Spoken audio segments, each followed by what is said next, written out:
Ya udahlah, mana ada politik itu gak ada ngatur-ngatur. Kita tahu lah, ini penciuman saya sebagai mantan ketua BEM, ngerti betul barang ini.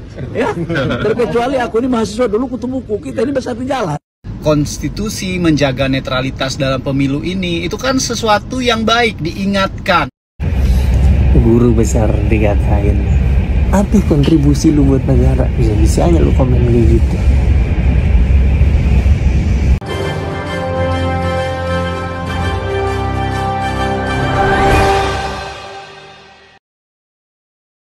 Assalamualaikum warahmatullahi wabarakatuh. Jadi lagi rame di sosial media yaitu Bahlil menyebut gerakan akademisi ditunggangi kubu Ganjar dan Anies. Jadi banyaknya guru-guru besar bersuara mengkritik demokrasi dan mengkritik kebijakan Jokowi dengan penuh intrik untuk memenangkan anaknya yaitu Samsul di Pilpres 2024. Jadi kalau kita lihat Bahlil lagi-lagi ingin cari muka sama Presiden Jokowi yang menjilat Jokowi. Nah, sampai netizen mengatakan bahwa Bahlil ini meremehkan gerakan kampus. Jadi banyak suara-suara sumbang mengkritik pemerintah Jokowi. Jadi Bahlil meremehkan karena dianggap itu bagian dari skenario yang sengaja diciptakan oleh kubu Ganjar dan Anies. Bos, saya ini dulu mantan aktivis 98. Yang turun demo itu kan kita ini dulu. Gerakan ini menurut saya ini gerakan yang ya gitu deh. Ya, kayak apa ya? Dulu kan orang mau melakukan penetrasi, mungkin agitasi ke kampus, ke adik-adik mahasiswa. Tapi kemudian itu tidak berhasil. Lalu kemudian melakukan agitasi di tingkat oknum guru besar. Mohon maaf, kita harus hargai mereka juga dengan harapan agar gerakan agitasi ini jalan. Tapi saya yakinlah rakyat dan mahasiswa itu bukan orang yang bisa diatur begitu.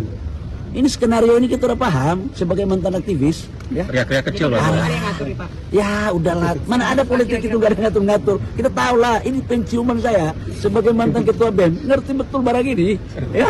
Terkecuali aku ini mahasiswa dulu kutu buku, kita ini besar di jalan. Bahlil, seorang politisi yang segala sesuatunya bisa direkayasa, termasuk bagaimana Gibran bisa menjadi wakil presiden, itu juga hasil rekayasa.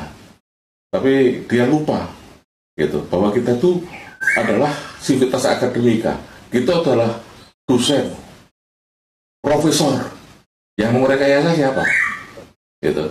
Kalau misalnya sekarang di UGM, mau rekayasa siapa? Untuk memenangkan siapa? Semuanya orang UGM. Kita satu alma mater, mater itu ibu kita itu Gajah Mada. Jadi Bahlil mengatakan tadi dia udah tahu bahwa itu skenario karena dia besar di jalan, bekas ketua BEM. Jadi sudah tahu kalau itu ditunggangi. Jadi kita bisa mengukur intelektualitas Bahlil karena lama besar di jalan. Karena kalau saya lihat ya, kubu dari pemerintah Jokowi ini semakin panik. Banyak pelanggaran-pelanggaran yang mereka lakukan. Jadi sekarang banyak aksi dari guru-guru besar menyuarakan. Sehingga pun ada rektor yang ditekan untuk membuat video apresiasi terhadap kinerja Jokowi. Dan ini pun dilakukan oleh oknum kepolisian. Ini benar-benar miris sekali negara kita sekarang ini ya. Karena Jokowi semakin panik, jadi harus mencitrakan diri lagi dengan membuat video tandingan. Dan ini diungkapkan oleh Profesor Rektor Unika. Izin menghubungi, beliau menyatakan dari Polrestabes. Gitu kan? Saya jawab ada apa-apa karena saya sedang ada pertemuan. Lalu beliau meminta pernyataan itu, video itu. Kemudian saya mengatakan mohon maaf Bapak, kami memilih untuk tidak membuat itu. Lalu Sabtunya setelah kami membuat pernyataan di Surabaya itu, beliau lagi kan dengan memberi contoh video-video dari perguruan lain. Ada unsur, ada unjuk, ada win dan sebagainya, dan beberapa PTS di Semarang. Dia jawab saya sama. Maka tadi pagi beliau mengatakan Pak Bo, kasihan dengan saya. Maka saya katakan, saya tahu panjenengan menjalankan tugas, tetapi saya juga harus menghormati pilihan. Tolong hormati pilihan kami. Lalu tawaran terakhir adalah tidak video tapi pernyataan. Lalu diberi contoh juga dari salah satu rektor di Semarang. Ya saya katakan tidak, karena kami memilih sikap itu. Jadi intinya bukan kami membenci, tidak. Ketika itu hal baik, tentu harus kami katakan baik. Dan kebenaran toh, Tetapi ketika ada sesuatu yang tidak pas, ya kami harus mengatakan itu tidak pas, dan mari kembali ke hal-hal yang sesuai dengan prinsip-prinsip demokrasi dan konstitusi. Intinya itu Mas Intan. Clear ya? Tadi terakhir sekitar jam 11-an sih. Oke, baik, terima kasih. Untuk pertanyaan kedua, Pak, itu memang silakan disebutkan namanya terlebih dahulu. dari CNN memang Oke. WA atau telepon memang dari anggota polisian. Ya, beliau menyebutkan dari Polrestabes Semarang. Lalu beberapa kali telepon kan memang tidak saya angkat, karena saya sudah menjelaskan lewat chat itu kan, gitu. Bisa dilihatkan nomornya berapa? Wah, jangan. Ya, saya juga tidak boleh, kalau saya etis juga tidak boleh. Enggak, artinya takutnya nanti ada sanggahan kalau jangan-jangan itu bukan Polri, jangan-jangan itu. Ya, saya tidak tahu, tetapi lalu faktanya kan sudah beredar juga video-video dari para rektor lain kan, dengan isi yang sama, karena tugasnya saya dikirim juga. Jadi poin pertama ini, poin kedua ini, poin ketiga ini, kira-kira gitu Mas. Pak, yang hubungin Bapak itu juga menyebutkan diminta juga dari atasan atau gimana Pak? Iya, karena nanti video itu kan diserahkan ke Kapolda. Pak, tapi pernyataan itu terkait apa atau menanggapi petisi-petisi yang dari beberapa kampus atau memang ajakan untuk tema pemilu? Kalau kontennya sih sudah disampaikan, dan itu hampir sama kalau teman-teman sudah pernah lihat videonya ya. Jadi nomor satu kan mengapresiasi prestasi Pak Jokowi selama 9 tahun terakhir. Yang kedua, bahwa pemilu 2024 itu kan intinya mencari penerusnya Pak Jokowi. Intinya gitu. Jadi yang disampaikan lewat chat juga hal yang sama seperti juga apa yang muncul di video-video beberapa teman rektor itu. Ada semacam operasi untuk menekan rektor-rektor lain yang belum menyatakan sikap dan akan membuat deklarasi untuk kebaikan bangsa, untuk membangun demokrasi yang bermartabat. Sesudah UGM itu muncul, lalu bermunculan jadwal, tetapi bersamaan dengan itu juga muncul sebuah operasi yang mendekati rektor-rektor yang belum mengemukakan pendapatnya, belum berkumpul untuk deklarasi. Mereka ini diminta untuk menyatakan sikap yang berbeda. Sikap yang berbeda didatangi mereka untuk menyatakan bahwa Presiden Jokowi baik, pemilu baik, penanganan COVID terbaik dan sebagainya. Kawan! Ya. Kawan! Saudara, Bro! ada beberapa rektor perguruan tinggi yang kemudian membuat pernyataan seperti yang diminta oleh orang yang melakukan operasi itu. Tetapi ada rektor yang jelas-jelas menolak, yaitu Rektor Universitas Sugio Pranoto dari Semarang. Nah, seperti inilah video yang disuruh untuk mengapresiasi kinerja Jokowi.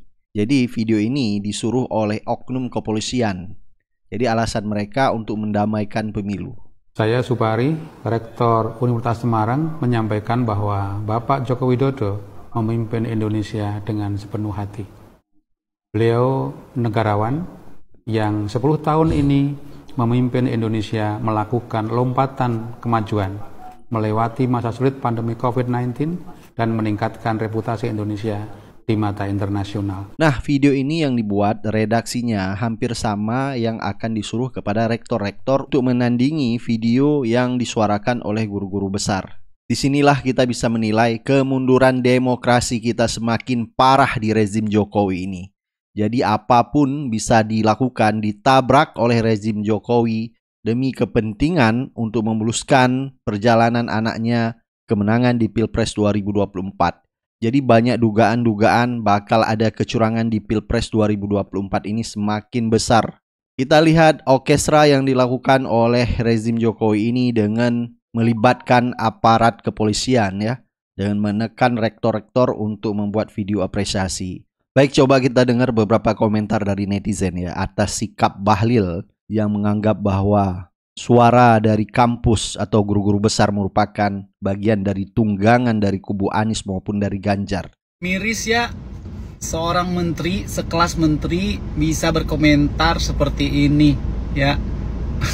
Menanggapi kegelisahan para guru besar, para rektor dari kampus-kampus, udah banyak banget yang bersuara untuk mengingatkan Pak Jokowi bahwa jangan sampai mencederai demokrasi, etika demokrasi, menjaga konstitusi, menjaga netralitas dalam pemilu ini, itu kan sesuatu yang baik diingatkan gitulah. Guru-guru besar ini kan adalah orang-orang yang sudah berkontribusi, memberikan ilmu, akan melahirkan orang-orang hebat gitu ya.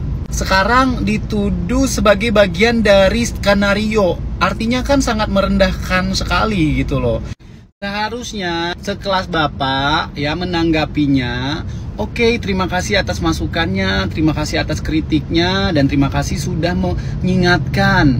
Tentu ini masukan yang sangat berarti bagi pemerintahan dan saya akan sampaikan ke Pak Jokowi. Terima kasih. Harusnya seperti itu, Pak. Jadi kalau kita lihat menteri-menteri Jokowi seperti Bahlil ini memang selalu mencari muka dari Jokowi. Ya kalau bahasa kerennya penjilat ya. Dan ini cukup bahaya orang-orang seperti ini. Ini ada di dalam Al-Quran. Ya orang munafik. Dan orang munafik ini tidak bisa untuk memimpin negara ini. Guru besar dikatain, apa kontribusi lu buat negara? Bisa-bisanya lu komen kayak gitu. Guru besar itu kerjanya nyari ilmu dan menyebarkan ilmu. Bahkan sampai sekarang di usia yang udah senja, udah bukan senja, itu udah agak maghrib, masih dilakukan dan ditanya apa kontribusi buat negara. Mari berdoa bersama buat keselamatan bangsa, karena kayaknya cukup banyak yang harus digendong. Yang dikatain, wah dibayar nih pasti butuh duit lu ya, pengen jabatan lu ya. Gue sih kalau yang dikatain orang biasa nggak apa-apa dah. Ini guru besar, artinya tuh udah bukan sehebat apa lagi orangnya. Tapi selama nggak sejalan, pasti dibayar, pasti pengen sesuatu lu kan. Nih, walaupun Messi yang ngomong juga bakal dibilang, ya lu butuh duit ya Bang Messi. Udah nggak ada kerjaannya Bang Messi.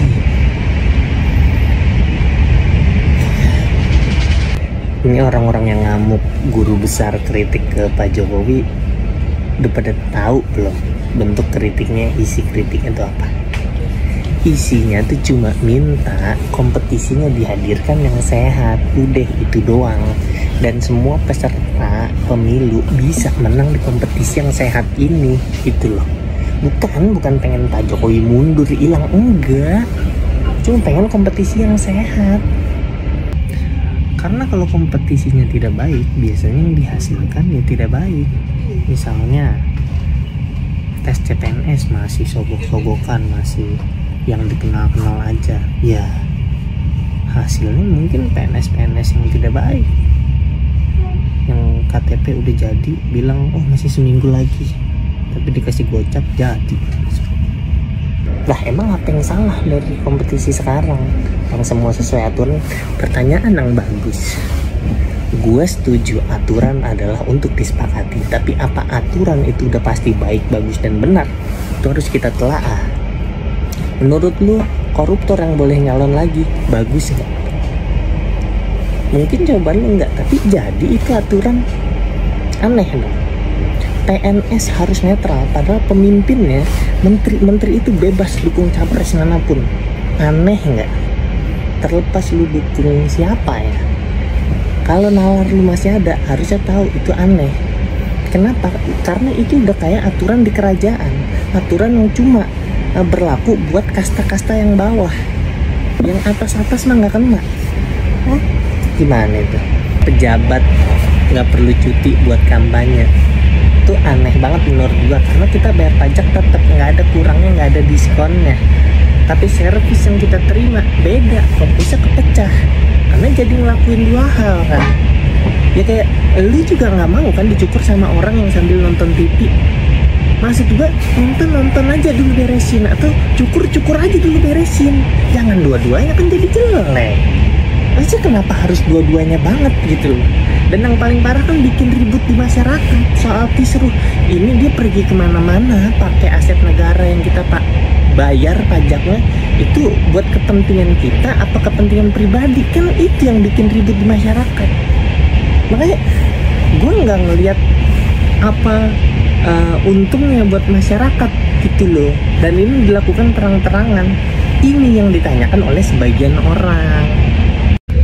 Kenapa banyak yang protes akhirnya?